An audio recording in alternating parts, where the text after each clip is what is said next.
2024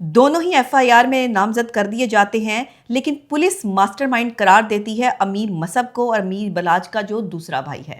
یہ 3 بھائی تھے اور 3 بھائی ہیں، ایک امیر بلاج جس کا قتل ہو گیا، ایک امیر مصعب اور ایک امیر فتح۔ امیر فتح اور کیسر بٹ کو FIR میں نامزد کیا جاتا ہے، لیکن پولیس ماسٹر مائنڈ قرار دیتی ہے امیر مصعب کو جس کا FIR میں نام نہیں ہے۔ کوشش صلح کی جاتی ہے کہ دونوں فریقین آپس میں بیٹھیں صلح کر لیں، یہ قتل و غارت کب تک چلتا رہے گا۔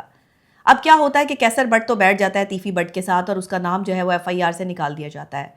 کیسر بٹ کی صلح ہو جاتی ہے تیفی بٹ سے، لیکن امیر مصعب صلح کرنے کے لیے تیار نہیں ہے۔ وہ کہتا ہے میرا بھائی قتل ہوا ہے، اس کے ساتھ زیادتی ہوئی ہے، وہ صلح کرنے کے لیے تیار نہیں ہے۔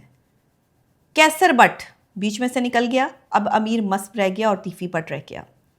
جیسے ہی صلح سے انکار ہوتا ہے، معاملہ اس طرح کا چلتا ہے کہ خبر آتی ہے کہ اگست کے اینڈ میں گوگی بٹ سامنے آتا ہے، اور پھر گوگی بٹ جو ہے وہ تیفی بٹ کے کزن ہے، یہ بھی میں آپ کو بتا دوں۔ تو وہ کہتے ہیں کہ جی میرا تو اس سے کوئی تعلق ہی نہیں ہے، JIT فیصلہ دیتی ہے کہ گوگی بٹ جو ہے وہ قصوروار ہے۔ گوگی بٹ اس پر بہت شور شرابہ کرتے ہیں کہ جی JIT نے میری بات نہیں سنی ہے اور مجھے پھنسانے کی کوشش کی جا رہی ہے۔ بہرحال یہ میں آپ کو انڈیکیشن دے دوں کہ گوگی بٹ ابھی بھی ضمانت پر رہا ہیں اور باہر ہیں۔ گوگی بٹ کا کہنا ہے کہ تیفی بٹ سے ان کا کوئی رابطہ ہی نہیں ہے، وہ تیفی بٹ کے حوالے سے جو ہے یہ اس معاملے یا اس قتل کے حوالے سے کچھ نہیں جانتے ہیں، ان کو اس چیز سے دور رکھا جائے۔ لیکن پھر بھی اس کے بعد JIT کے جو بھی معاملات ہوتے ہیں وہ گوگی بٹ کو پسند نہیں آتے۔ 4 اکتوبر آتی ہے جناب، انٹرپول کے ذریعے دبئی سے تیفی بٹ کو گرفتار کیا جاتا ہے اور پھر 10 اکتوبر کو پاکستان لایا جاتا ہے۔ کراچی سے رحیم یار خان کا سفر اور رحیم یار خان سے لاہور کا سفر طے کیسے ہوتا ہے؟ جب کراچی سے رحیم یار خان لایا جاتا ہے تو تیفی بٹ کے ساتھی جو ہے وہ پولیس مقابلہ کرتے ہیں اور اس پولیس مقابلے میں ہلاک ہو جاتے ہیں تیفی بٹ۔ ایک شاکنگ نیوز، جب میں صبح سو کر اٹھی اور میں اپنی ایپس صبح چیک کرتی ہوں، ٹک ٹاک، فیس بک، انسٹاگرام، تو میں نے جب ٹک ٹاک کھولی تو سامنے ہی ایک نجی TV چینل کی نیوز چل رہی تھی کہ تیفی بٹ اپنی ہی ساتھیوں کی فائرنگ سے ہلاک ہو گئے۔ میرے لیے ایک شاکنگ نیوز تھی کہ یہ کیسے ہو سکتا ہے؟ ان کو تو عدالت میں آج پیش کیا جانا تھا اور ان کو لاہور لایا جانا تھا، یا جو بھی معاملات تھے کراچی سے جو ہے وہ رحیم یار خان کا سفر تھا، تو یہ رحیم یار خان میں کیا معاملہ ہوا؟ بہرحال کہتے ہیں نا کہ عرش والے سے رابطے مضبوط ہوں تو فرش والے آپ کا کچھ نہیں بگاڑ سکتے، لیکن اگر عرش والے سے رابطے مضبوط نہ ہوں تو فرش والے کچھ بھی کر سکتے ہیں۔ کبھی کبھی اپنے ہی ساتھیوں کی فائرنگ سے انسان اتنی دور پہنچ جاتا ہے کہ شاید اس کو احساس تک نہیں ہوتا۔ بات یہ ہے کہ تصدیق ہو گئی کہ تیفی بٹ کو ہلاک کر دیا گیا ہے۔ تیفی بٹ اب اس دنیا میں نہیں رہے ہیں، لیکن میں ایک چیز آپ کو یہ بتا دوں کہ دوسروں کو اجاڑنے والے کبھی ہرے نہیں ہوتے، اور یہ کائنات کا دستور ہے۔ انسان اپنے کیے کا سامنا خود کرتا ہے، دوسروں پر آپ اس کا ملبہ نہیں ڈال سکتے۔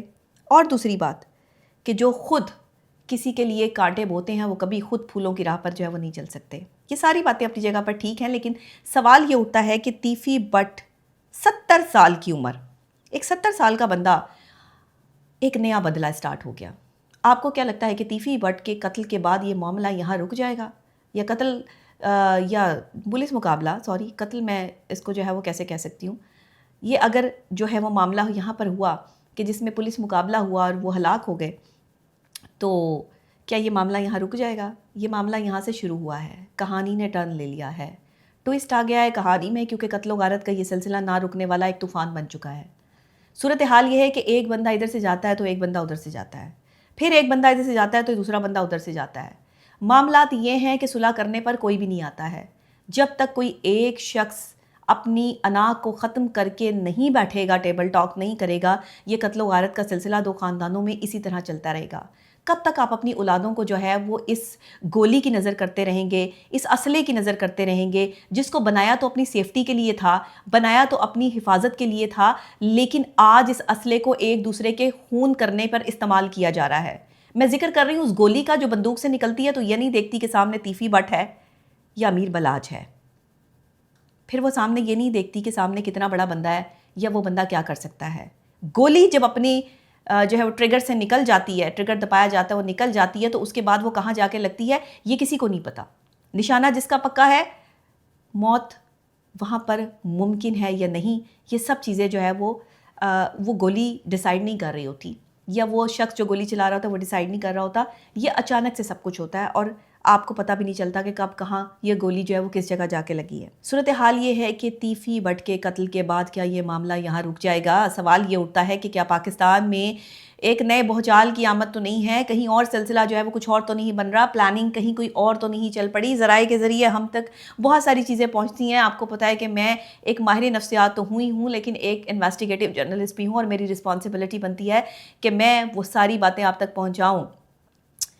ان سب چیزوں کے حوالے سے جو ہے وہ یہ معاملہ جو ہو رہا ہے، میں یہ سمجھتی ہوں کہ محبت کے بھی آداب ہوتے ہیں اور دشمنی کے بھی آداب ہوتے ہیں۔ دشمن اگر آپ کی ٹکر کا ہو تو پھر موت ممکن ہے، اور موت پہ موت ممکن ہے، اور یہ موت کا سلسلہ اسی طرح جو ہے وہ چلتا رہے گا۔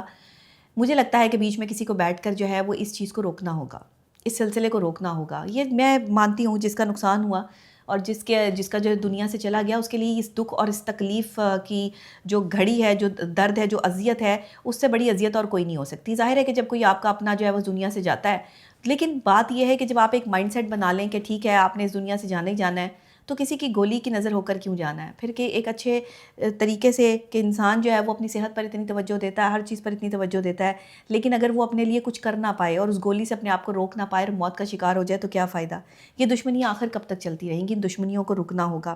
صورتحال اب یہ ہے کہ امیر بلاچ کی طرف کے لوگ کہتے ہیں کہ بدلہ پورا ہو گیا، تیفی بٹ کے لوگ کہتے ہیں یہ زیادتی ہے۔ صورتحال بیچ میں ہے کیا؟ اس میں جو بھی کردار ایک تھرڈ پارٹی ادا کر رہی ہے وہ شاید یہ دونوں ہی نہیں جانتے، لیکن صورتحال یہ ہے کہ اب اس معاملے کو یہاں رکنا ہوگا، ان قتل و غارت کو رکنا ہوگا، اور میری یہی ریکویسٹ ہے کہ میری یہ بات، میری آواز جہاں تک بھی پہنچتی ہے، جس کا جتنا بھی نقصان ہوا ہے وہ اللہ کی رضا کے لیے اس کو معاف کریں، یہ قتل و غارت کے سلسلے کو روکیں، ورنہ یہ نسلوں کی نسلیں برباد ہو جائیں گی، اور کئی نسلیں برباد ہو چکی ہیں دو خاندانوں کی۔ آخر کب تک یہ معاملات چلتے رہیں گے؟ معافی کا ذکر اسلام میں آیا ہے۔ اگر آپ اللہ اور رسول کے ماننے والے ہیں اور آپ غلط کے خلاف ہیں تو آپ اللہ اور اس کے رسول کی احکامات کے مطابق ہی کسی کو معاف کر سکتے ہیں۔ معافی وہی دے سکتا ہے جس کا دل بڑا ہوتا ہے۔ تو اب میں دیکھتی ہوں کہ یہ معافی ہوتی ہے یا ایک نیا طوفان جو ہے اس کو جو ہے وہ اب اس کا آغاز ہو چکا ہے۔ ابھی کچھ کہا نہیں جا سکتا، بہت سارے معاملات آپ کے سامنے آئیں گے بہت جلد، بہت ساری چیزیں جو ہے وہ آپ کے سامنے لے کر آؤں گی اپنے یوٹیوب چینل پر، اور اس حوالے سے بھی جو ہے وہ آپ کو بتاؤں گی۔ میرے ساتھ جڑے رہیے گا، سبسکرائب کر لیجئے، لائک کر لیجئے، اور اس ویڈیو کو زیادہ سے زیادہ شیئر کیجئے۔ جن لوگوں کو اس اسٹوری کا نہیں پتہ تھا، مجھے امید ہے کہ آج اس اسٹوری کا اندازہ ہو گیا ہوگا کہ یہ تیفی بٹ قتل کیس تک جو معاملہ چلا وہ کیا ہے۔ باقی جس کے بھی جو بھی معاملات ہوئے، جب امیر بلاچ قتل ہوا تب بھی ہم انتہائی افسوس کا اظہار کیا ہم نے کہ ایک جوان قتل، اور اب تیفی بٹ صاحب بھی جو ہے وہ اس دنیا سے چلے گئے ہیں، تو یہ بھی ہمارے لیے کوئی بہت اچھی بات نہیں ہے۔ ایک 70 سال کا انسان کہ جس کو جو ہے وہ اگر لوگ کہتے ہیں کہ بدلہ پورا ہو گیا، تو میں اس چیز کو جو ہے وہ نہیں مانتی۔ بدلہ پورا ہوگا جب آپ اپنی معاملات اور اپنے حالات اللہ کے حوالے چھوڑ دیں گے۔ خود سے ہر کوئی جو ہے وہ بدمعاش بنتا ہے، ہر کوئی جو ہے وہ بندہ اپنا بدلہ لے سکتا ہے، کوئی بھی گولی چلا سکتا ہے، کوئی بھی کسی کو مار سکتا ہے۔ مارنا بڑی بات نہیں ہے، معاف کرنا بڑی بات ہے۔ جو معاف کرنے کا حوصلہ رکھتا ہے وہ بڑا انسان ہوتا ہے۔ مجھے امید ہے کہ یہ سلسلہ رکے گا، اور اگر نہیں رکے گا تو پھر یہ قتل و غارت اسی طریقے سے چلتا رہے گا، اور دو خاندان شاید کبھی بھی اپنی نسل کو آگے نہیں بڑھا پائیں گے۔ نئی آنے والی نسلیں جو ہے وہ اسی قتل اور اسی نفرت کی نظر ہوتی رہیں گی۔ یہ حسد بھی ہے، یہ نفرت بھی ہے، اور یہ ظلم بھی ہے۔ اس ظلم، حسد اور نفرت کو بند ہونا چاہیے۔ دو خاندانوں کے بیچ میں بیٹھ کر کسی کو جو ہے وہ صلح کی بات کرنی چاہیے۔ ہمارے پاکستان میں سب سے بڑا پرابلم یہ ہے کہ جہاں دیکھ لیتے ہیں نا کہ دو لوگ آپس میں ایک دوسرے کے دشمن ہیں، وہاں پہ تیسرے آگ لگانے آ جاتے ہیں، تیلیاں لگانے آ جاتے ہیں، جبکہ کوئی یہ کوشش نہیں کرتا، کوئی اللہ کا بندہ بیچ میں بیٹھ کر یہ نہیں کرتا کہ ان کی صلح کروا دیں، یا صلح نہیں کروا رہے تو جو ہے وہ کوئی اچھا کوئی جو ہے وہ معاملہ کروا دے، کوئی ایگریمنٹ جو ہے وہ کروا دیں۔ نہیں، ایسا کچھ نہیں ہوتا۔ جہاں دو لوگوں کو لڑتے ہوئے دیکھیں گے وہیں جو ہے وہ اور اس کا حصہ بن جائیں گے اور تیلیاں لگانا شروع کر دیں گے۔ یہ تیلی لگانے والے، آگ لگانے والے ہمیشہ تھرڈ پارٹی کی وجہ سے جو ہے وہ افراتفری پھیلتی ہے، یہ بھی میں آپ کو بتا دوں۔ بہرحال جہاں تک سی سی ڈی کی بات ہے تو اس معاملے میں تو میں سی سی ڈی کے حوالے سے جو ہے وہ بات نہیں کروں گی، لیکن پھر بھی میں یہ سمجھتی ہوں کہ سی سی ڈی جو اپنا کام کر رہی ہے، انہیں پتہ ہے کہ انہیں کیا کرنا ہے، اور انہیں پتہ ہے کہ یہ سب کچھ کیسے کرنا ہے۔ لیکن بہرحال سی سی ڈی جو دہشت گردی کا خاتمہ کر رہی ہے اس پر میں ضرور یہ کہوں گی کہ وہ ایک بہترین کام ہے، اور شاید یہ عدالت کے حوالے سے یا معاملات کے حوالے سے تو شاید اس کو ہم جو ہے وہ نہیں مانتے، آئین اور قانون تو اس کی پاسداری نہیں کرتا، لیکن سی سی ڈی اس کو کس قانون یا آئین کے تحت جو ہے وہ کر رہی ہے یہ وہ خود بہتر جانتے ہیں۔ بہرحال جی، کہتے ہیں کہ ظلم جب بڑھتا ہے تو مٹ جاتا ہے. یا تو یہ ظلم اب مٹ جائے گا یا پھر اس ظلم کی ایک نئی داستان جو ہے وہ شروع ہونے جا رہی ہے.